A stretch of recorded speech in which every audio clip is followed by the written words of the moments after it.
साथियों नमस्कार, मैं वरुण कुमार त्रिपाठी, आपका ग्रीन इंडिया वन चैनल में स्वागत है।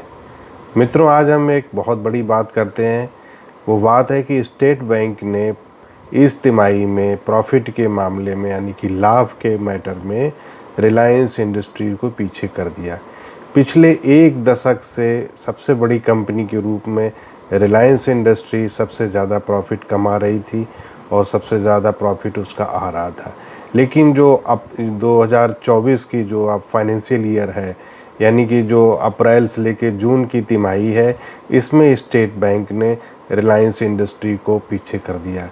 ये भारतीय कंपनियों की जो लिस्टेड कंपनियां हैं, उनमें जो सबसे बड़ी बड़ी कंपनियां हैं, एक बहुत बड़ी दिग्गज को स्टेट बैंक ने पीछे किया है।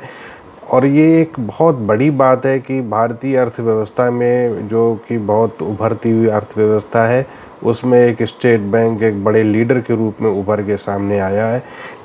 एक दशक से भी ज़्यादा समय से सबसे ऊपर रहने वाली रिलायंस इंडस्ट्री को अप्रैल से जून 2023 की तिमाही में पीछे छोड़ दिया।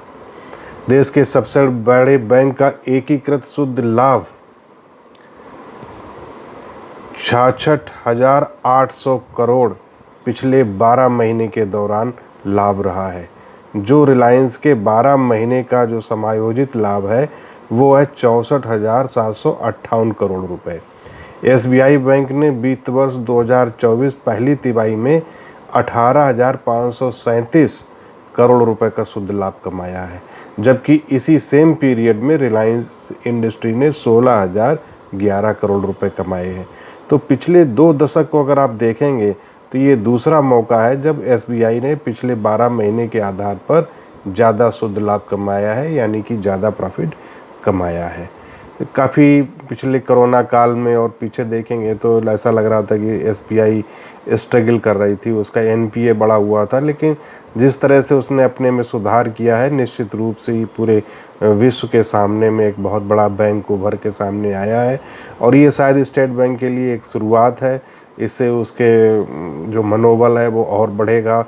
उनका मैनेजमेंट, जो स्टेट बैंक का मैनेजमेंट है वो और बड़े निर्णय लेगा और बहुत सारे सुधार करेगा।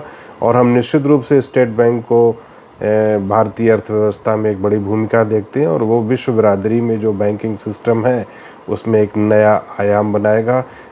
स्टेट बैंक के सभी कर्मचारियों को, उनके मैनेजमेंट को, उनके निर्णय लेने वाले जो डायरेक्टर्स हैं, उनको बहुत बहुत हार्दिक बधाई कि उन्होंने एक ऐसे, जो कि आलोच्य समय कहा जाता है, क्रिटिकल टाइम कहा जाता है, उसमें एक अच्छा रिटर्न हासिल किया है।